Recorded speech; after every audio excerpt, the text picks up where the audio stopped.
other shows we have for you to enjoy at myclassicradio.net. The Avengers was most certainly not a household name in South Africa prior to the radio series. With no national television service until 1976, the mechanism simply was not present in the country to show television programs to mass audiences. While many other countries reveled in the filmed adventures of John Steed and company, South Africa was not equipped to join in the fun.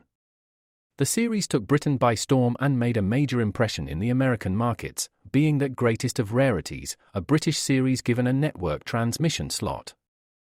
However, as a filmed series, rather than a videotaped one, The Avengers was able to gain a modicum of exposure in South Africa through film rentals. Come and listen at myclassicradio.net. The National Broadcasting Company brings you Brian Donlevy as Steve Mitchell in Dangerous Assignment.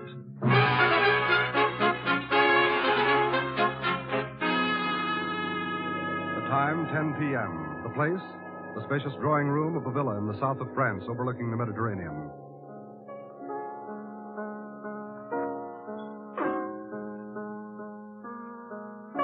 A stout man in a velvet dressing gown sits at the piano, his stubby fingers gliding expertly over the keys.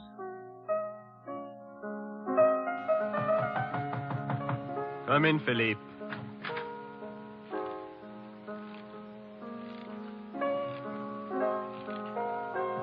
Oh, I thought you were Philippe, my butler. You were wrong, Barranco. Who are you? And how did you get into my villa? I am called Dominic, and I walked in. But what do you want? Only a trifle, Barrancos. Your life. What?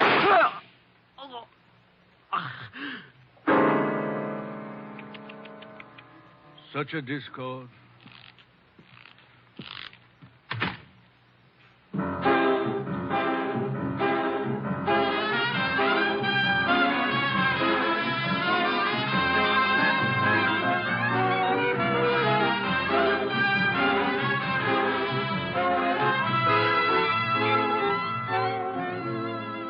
You've seen him in such pictures as Canyon Passage, American Romance, and The Great McGinty. Now, here is our star, Brian Donlevy, in another two-fisted portrayal as Steve Mitchell in Dangerous Assignment.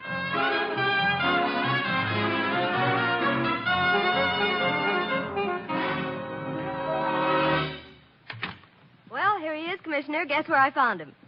On second thought, better not guess. Steve? Hello, Commissioner. Well, where am I going this time? Paris. Paris. Hey, what was her name now? Don't count on that, Steve. And no horse races either. This isn't a pleasure trip. It's strictly business, and dangerous business. I might have known. Okay, Commissioner, let's have it. Steve, last week a man fell down an elevator shaft in Bombay. Died instantly. 5 days ago, a private plane crashed near Stockholm. The owner also died instantly. Oh, so there have been a couple of accidents around the world. What's that got to do with me? We thought they were accidents at first, but night before last, a third man was murdered in his villa in the south of France, shot to death while sitting at his piano. Can anyone play that bad? Steve, there's a tie-in between these three men, one that's tremendously important to us.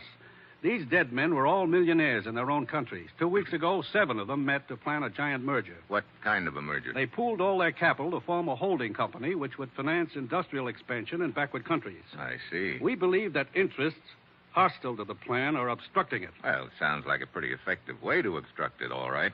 Killing off the partners. You say there were 7 originally. That leaves 4 now. 3. Last night, the killer struck again. What? In Paris. 2 of the partners had dinner together. Marcel Laborde and the American Scott Wheeler. As they left the cafe, they were fired on. Laborde was killed. You know, I'm beginning to think you've got a nice, safe job picked out for me, Commissioner. I get to play bodyguard, huh? As usual, you'll pose as a foreign correspondent after an interview with the American, Scott Wheeler.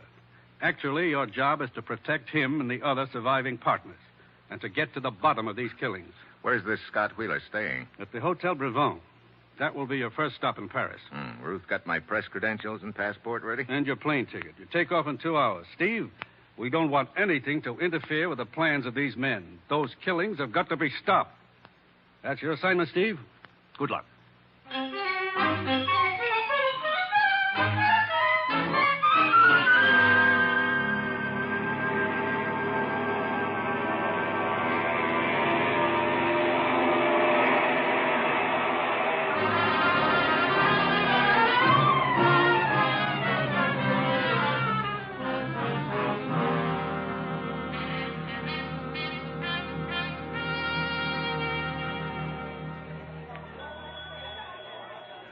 Welcome to Hotel Brabant, monsieur.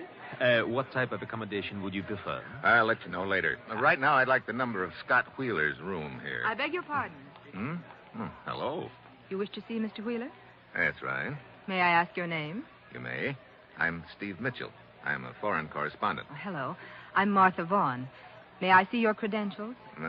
Your press credentials. May I please see them? Yes, I guess so. I don't quite understand. I'm Scott Wheeler's secretary. Oh, sure. Here they are. Thank you, Mr. Mitchell.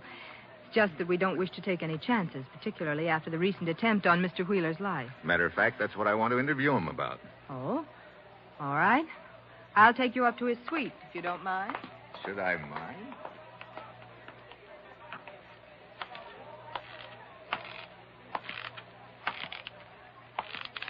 Clerk, Oui, monsieur. that man who was just here, he was Steve Mitchell? Oui, he was a friend of yours. In a way. Thank you. Monsieur, you wish to leave a message for him? No. I will deliver it to him later. In person.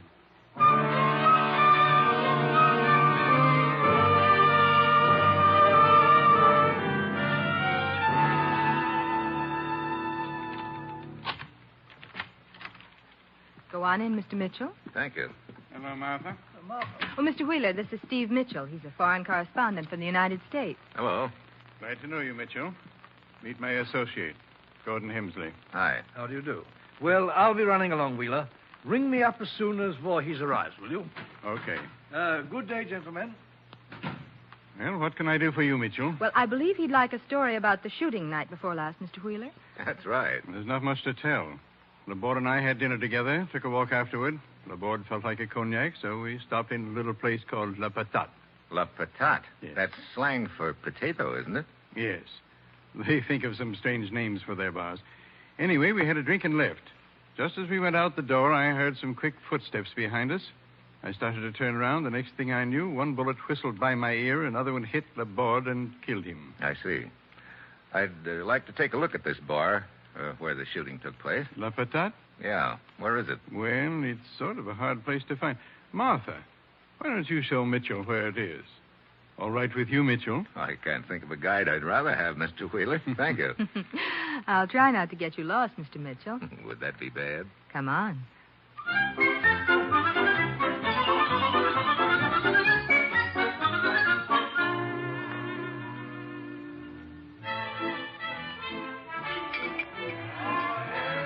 So this is the potato. Sounds like a hot potato right now. That's some music. That's what they call le jazz haute, Mr. Mitchell. I can believe it. You know, I've got one rule with all my guides, Martha. Mm-hmm. They call me Steve. All right. You sound like you've had a lot of guides, Steve. I get lost easily. Oh. You worked for Mr. Wheeler very long, Martha? What? About a year. Like it? Mm-hmm. Mm-hmm. You seem to be talking about me all of a sudden, Steve. I thought it was the attempt on Mr. Wheeler's life you were interested in. I've got a two-track mind. Okay, I'll get back on track one. Now, as I get it, Wheeler and Laborde came here, had one drink, and left. Yes, the shooting took place right outside. Apparently someone followed... What's the matter? Steve. That little man who just walked by. What? Oh, the gent with squeaky shoes? What about him? Well, I've noticed him hanging around the lobby of our hotel lately. What? Yes. And night before last, just after Mr. Wheeler and Laborde went out to dinner, he left too. Hey, maybe we should have a talk with him. Steve, look. He saw us watching him. He's going out the front door. Come on. I wonder... What? Nothing. We'll talk about it later. There he goes in that cab. Come on. There's another cab over here. Yeah. Driver? Oui, monsieur. Taxi cab, huh? Yeah. That cab, hightailing it down the street. Don't let it out of your sight. Let's go.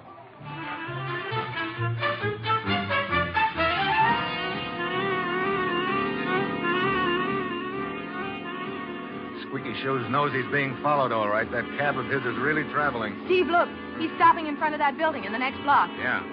He's running inside. Driver, pull up behind that other cab. Oui, monsieur. Hey, what kind of a building is this anyway? What? It's a museum, Steve. Museum?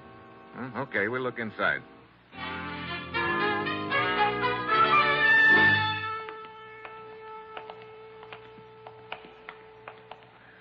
Some museum, Martha. Looks like King Arthur's Round Table. We're in the medieval room, Steve. The armor, the weapons, and the tapestries are all from the Middle Ages. Too many places for squeaky shoes to hide. Look at all those drapes. He's got to be in here somewhere, Steve. Unless there's a back door to this place. I didn't think of that. Boy, these suits of armor really must have been comfortable on a hot day. Look at the battle axe with this suit. Yeah, it reminds me of a lot of old mother-in-law jokes. Well, come on, let's go. Oh, Steve, watch out. Huh? The armor, the battle axe, it's falling. Hey! Steve, you all right? Yeah. I almost got a haircut the hard way. Look, help me get this tin tuxedo off me. Oh, yes, of course. Yeah. Somebody behind the drapes shoved it over. He's probably long gone by now. Well, come on, Martha. Let's go back to Wheeler's suite.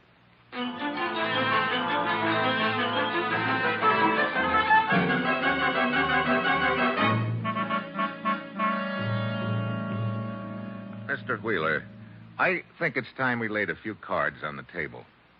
I'm not just after a story. I've been assigned to investigate these killings. Here are my credentials. I see. Mr. Wheeler, in that case, I'd better tell Mr. Mitchell what I was going to tell you. What do you mean, Martha? The little man with the squeaky shoes. Yesterday, I saw him at the door to Mr. Hemsley's suite, like he'd just come out. What? You sure about that, Martha? Later, I saw him go into a rooming house across the street. Mr. Wheeler, this squeaky shoes boy could be the one who took a shot at you and Laborde the other night. But what would he be doing in Hemsley's room? I don't know yet. Come on, Martha. Let's take a look at that rooming house. I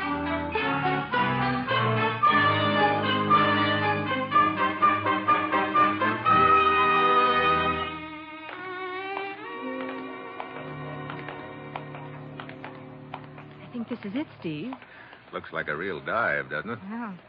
But at least it's a convenient location just across the street from Hemsley's hotel. You think there is some connection between them, Steve? Let's go in.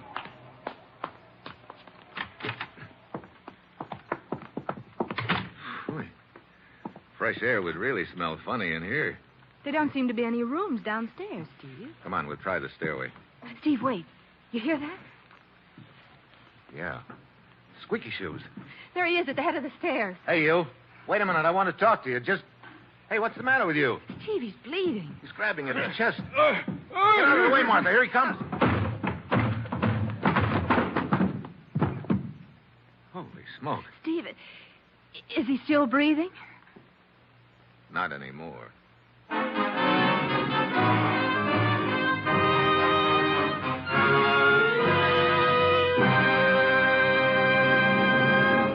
In just a moment, our star, Brian Donlevy, returns as Steve Mitchell in Dangerous Assignment. Today, the armed forces of the United States are concerned with hundreds of contributions to the activities of peace. America's forces are scientific forces devoted largely to the training of scientists and technicians, specialists in the techniques that make for better living in peacetime. Yes, America's armed forces constitute the world's greatest scientific enterprise. And to man that enterprise, the services are seeking suitable trainees capable of profiting from education and capable of leadership and responsibility. For the right men, the armed forces offer a whole world of technical training for the service and for the future. So if you're thinking of an active career, an educational career, a vital career, think of the armed forces of the United States.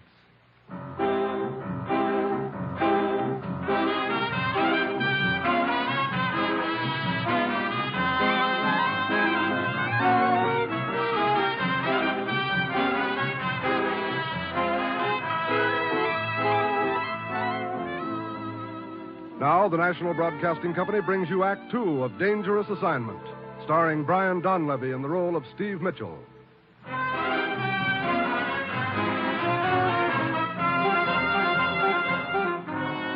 The time, 30 seconds later.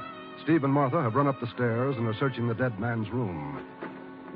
Nothing here that I can see, Steve. Killer must have gone out the window, Martha. Still open. Well, let's go on back.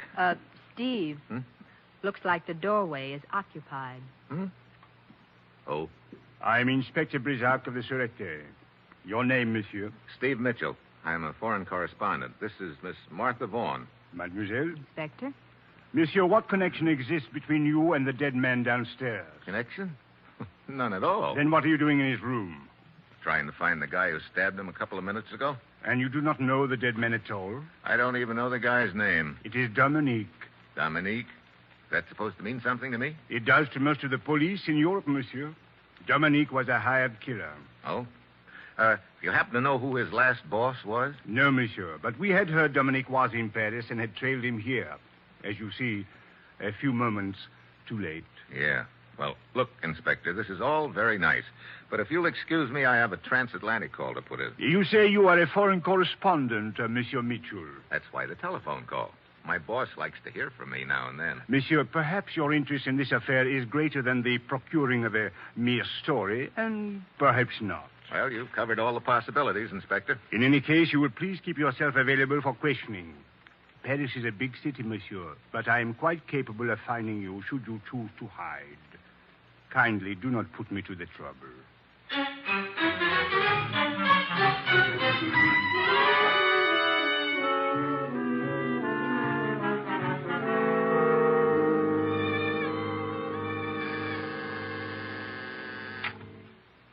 Yes, sir. It's Steve calling from Paris, Commissioner. He's on the line now. Good. Hello? Hello, Commissioner. Steve, how you doing? Who knows? A few hours ago, I had a near miss with a battle axe. What? Oh, no one you know. Now, Steve. No, I mean literally, Commissioner. I had a hot lead for a while, a hired killer who needed a new pair of shoes. His name was Dominic. Was? Yeah. Somebody with a sharp knife beat me to him. Any other leads, Steve? Well, there may be a tie-in between Dominic and the Englishman, Gordon Hemsley, What? one of the partners. Yeah, that's right. Nothing definite on him yet. There's still someone missing from the party, a third surviving partner, Carl Voorhees. He's supposed to arrive from Amsterdam tomorrow. Tomorrow? Why, Steve, we have information that Voorhees has been in Paris for 2 days. Oh, that's interesting. Incidentally, Commissioner, I wish you'd check on the exact terms of that merger. All right, Steve. Why? Oh, just a hunch I'm working on. Cable what information you can get to me at the Hotel Brabant. I'm on my way back there now to talk to Wheeler again.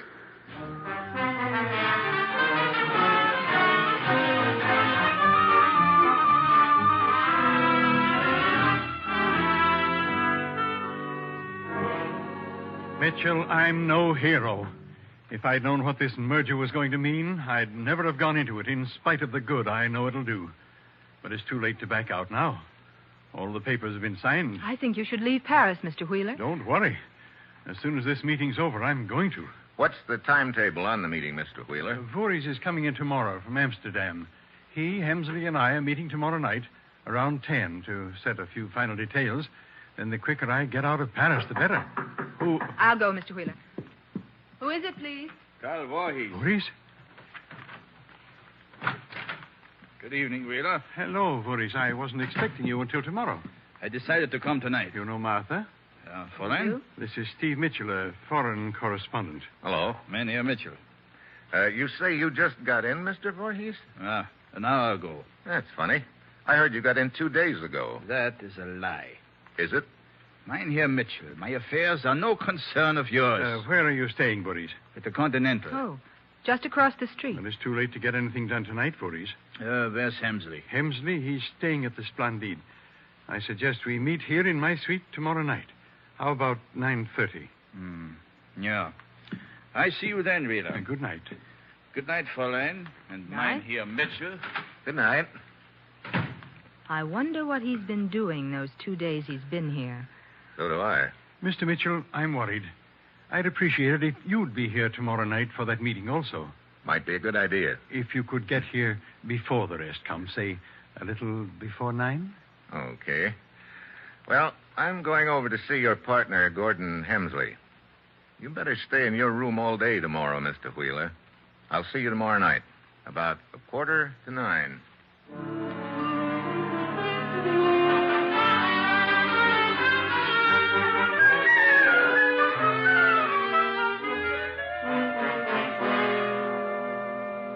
Really, Mr. Mitchell, I can't say I relish being disturbed this late at night, just because you want some sort of silly interview. Well, I'd like at least to get a statement from you, Mr. Hemsley. 7 of you put through a merger. So far, 4 partners have been killed. That leaves just 3 of you. Yourself, Wheeler, and Voorhees. Oh, I'll get it, Mr. Hensley. Righto. Very well, Mr. Mitchell. I'll give you a statement. This merger will accomplish a great deal of good. I personally intend to carry it through regardless of threats or any consequences to me. Speaking of threats, can you throw any light on the death of a hired killer named Dominic? Dominic?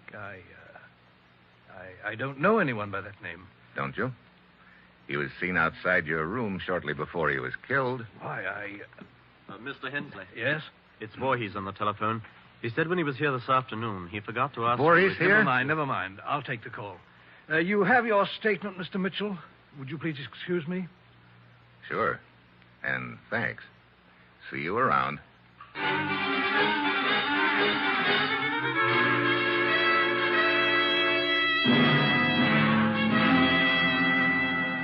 I wish I'd set this meeting earlier.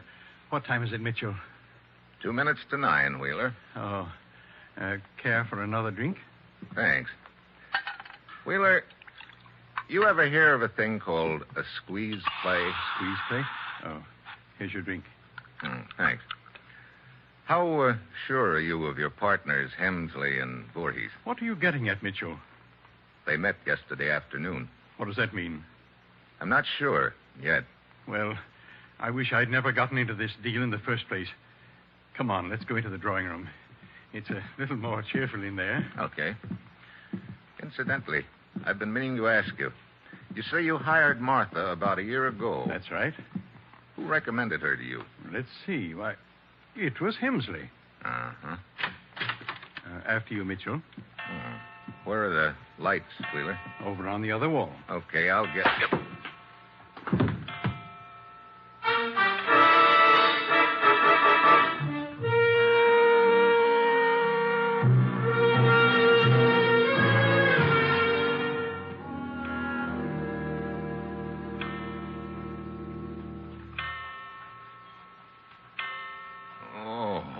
Oh, my head.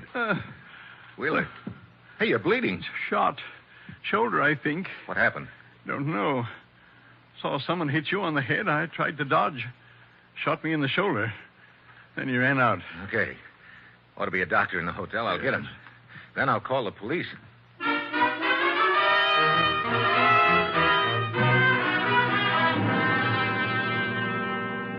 Monsieur Mitchell, once again I find you at the scene of a crime. Believe me, Inspector, it was not my choice either time. You say you were unconscious when Monsieur Wheeler was shot. Have you any idea how long you were unconscious? Just a few seconds. I heard the clock start to strike 9 as I walked into this room, and it was still striking when I came to. That stain and broken glass on the carpet, what do they represent? Well, part of the glass is from my wristwatch, I guess, and the rest of it and the stain are from the drink I was holding in my hand when I got slugged. Steve, what's happened? Martha. Well, Hemsley. The gendarme at the door said something about a shooting, Mitchell. Yeah, Wheeler was shot. What? Oh, Steve, is he still alive? Yeah, he's in the next room with the doctor. He's going to be all right. I just think it's a flesh wound. Oh. Well, that's good news. Is it, Hemsley? What do you mean by that, Mitchell? Skip it. Permit me, I am Inspector Brisac of the Sûreté. Did you two come over here together? Why, no, we just happened to arrive together, Inspector. I see. My room is just down the hall. Permit me to inquire as to your movements for the past hour. Why, I was in my room reading. And Mademoiselle has a witness? What? No. And you, Monsieur Hemsley? Wheeler had scheduled a meeting for 9:30. I waited in my hotel until it was time to come over. Then I came over. So? Incidentally, where's Carl Voorhees? Why, I expected to find him here for the meeting. I will answer. Brisac speaking. Oui, Giraud. What is that? So, you are sure of the time? Merci. At 9 o'clock, Monsieur Voorhees called room service for some ice. When the boy arrived, 5 minutes later, he found Voorhees with a bullet through his heart.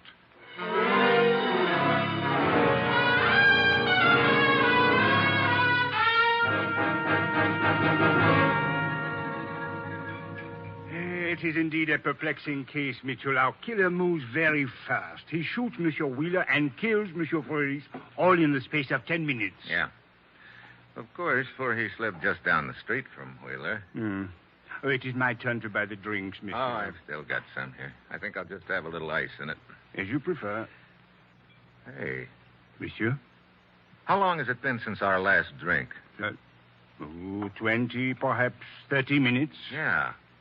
Look, Inspector, you asked me about that stain on the carpet of Wheeler's drawing room. I said it was broken glass and liquor. That is correct, Mitchell. Was there any ice on the carpet? No, there was not. Inspector, half an hour ago, I got a cable from the commissioner. Here, take a look at it. Terms of merger such that in event of one partner's death, his voting interest passes to survivors. Mm-hmm. Now, if you'll round up everyone in Wheeler's room in a few minutes, I think I can deliver you one grade A killer.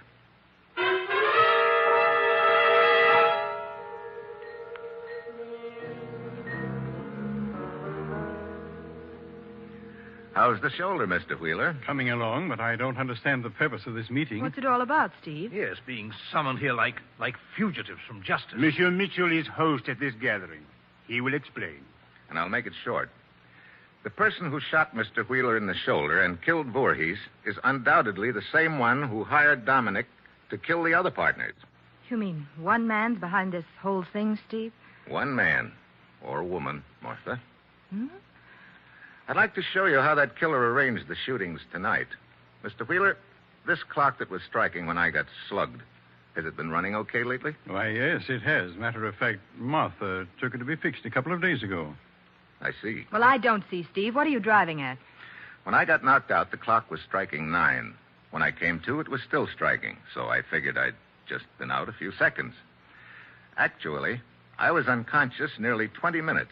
Long enough for the killer to get to Voorhees' hotel, kill him, come back, reset the clock, and then shoot himself in the shoulder. What? Say, What about it, Monsieur Wheeler? I'm afraid Mr. Mitchell's imagination is working overtime. Mitchell, do you actually think I'd shoot myself? If the stakes were high enough, and in this deal they are. You'd already knocked off 4 of your partners. That left only Voorhees and Hemsley in your way. I say, Voorhees and I were getting a little suspicious of Wheeler. We met yesterday afternoon to talk about it. My patience with your sense of humor is wearing thin, Mitchell. You're making a lot of statements that would be very difficult to prove. You're wrong there. I can prove most of them with the help of just one ice cube. Ice cube? Yeah. When I came to, all the ice in my drink had melted. Yet just now, down in the bar, it took the ice in my drink almost 20 minutes to melt. Well, Monsieur Wheeler? But it'd be kind of hard to explain that away, wouldn't it, Wheeler? Wouldn't it? I have nothing to say until I've seen my lawyers. That can be easily arranged, Monsieur. They will find it easy to locate you. You will be in prison.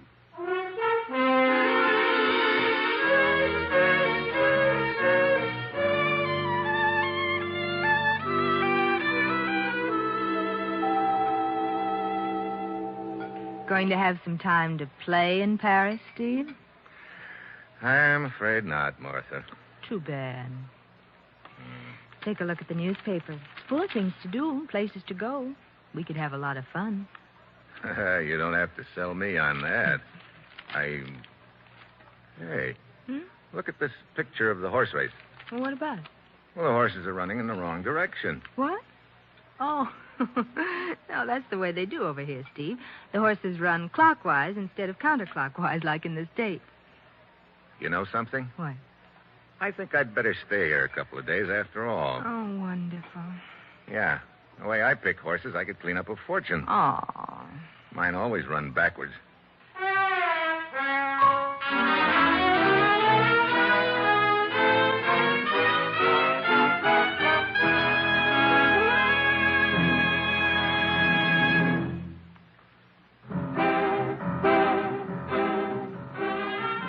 You have just heard the 5th in an exciting new adventure series, Dangerous Assignment, starring Brian Donlevy as Steve Mitchell. Dangerous Assignment is written by Bob Reif and directed by Bill Karn, with music by Bruce Ashley. Be with us again next week at this same time when Brian Donlevy, starring as Steve Mitchell, will embark on another dangerous assignment.